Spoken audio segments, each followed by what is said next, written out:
Leaving Islam, converting to another religion, is punishable by death, at least in the eyes of fundamentalist Muslims. Scholars still argue over exactly what the Quran says. But it is a simple fact that the roughly 200 Muslims who convert to Christianity every year here in Germany are subject to all manner of harassment, including death threats. Many of them suffer in silence, others are more open about it, like the small community of converts we visited in the western city of Cologne. Some members of this congregation are risking a lot to attend this service. A number of former Muslims belong to Cologne's only Turkish Christian community, and they fought hard for the right to be here. More than 40 families have joined Hasta of Çorlu's parish over the last 15 years. They're well aware that many Muslims have a hard time accepting the fact that there are converts from Islam to Christianity. Converts come under a lot of pressure from the Muslim community. Özgür originally came from eastern Turkey. His parents threatened to kill him when he renounced Islam in favor of Christianity. My father always said he would kill me. My mother would cry, and we would argue incessantly. We have been Muslims for generations, he would say. How could you become a Christian? It's unacceptable. If I told people in Turkey that I'm now a Christian, then even my family would be ostracized. I'm very aware of this. I don't know what would happen. I've never been back since I converted.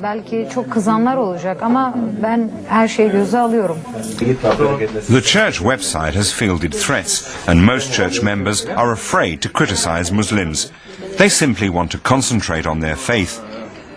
It's partly self-protection.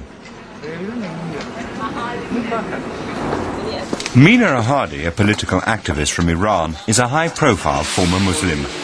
A year ago, she went public about the right to not belong to any religion. She regularly meets with other ex-Muslims in Cologne. Afraid of attacks, the group gathers in a different place every week.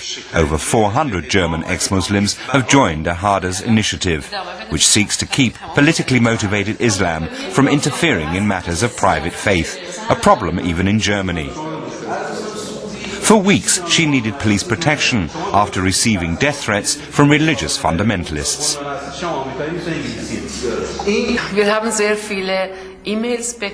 We've received a lot of emails, hate mail, and even phone calls. After one event at the University of Cologne in December, someone called my mobile at 2 in the morning. My husband answered, and a voice said, "Your wife is already dead." Muslim groups in Germany don't feel responsible. They say they respect the German constitution and basic rights, and that the Quran allows people to change faith. They deny any knowledge of fundamentalists intimidating converts to Christianity.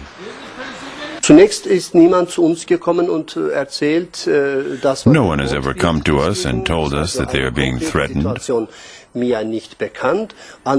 So I have never actually encountered this situation. In the mosques, we teach that Islam is a religion that condemns violence in the name of faith.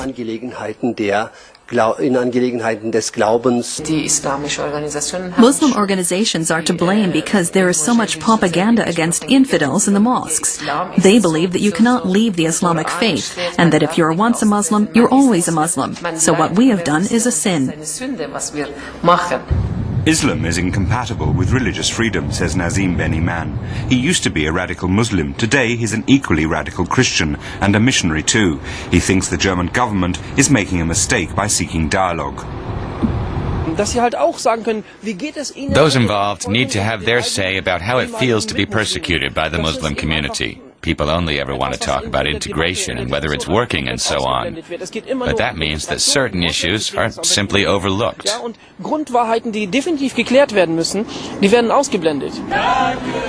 Today, members of the Turkish Christian community are distributing Bibles in neighborhoods of Cologne where there's a high percentage of Muslim immigrants.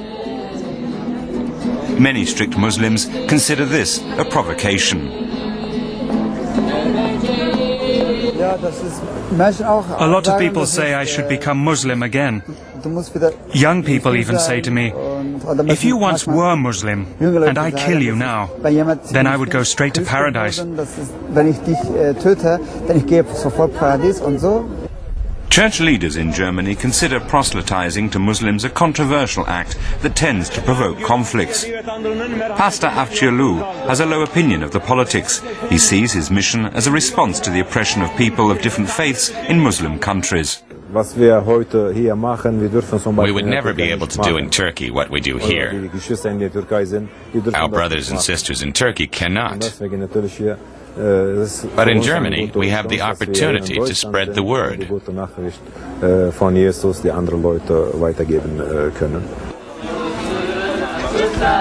All they're doing is handing out Bibles. But this amounts to a call for the right to choose what they believe in.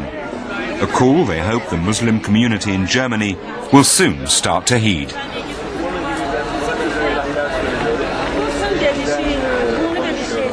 So the religious freedom and the lives of Muslims who convert to Christianity threatened there by Islamic fundamentalists.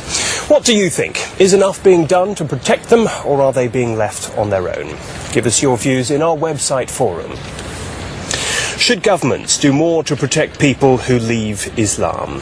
You'll find all you need to get involved in that debate at this address on the internet, dwworld.de/people and politics.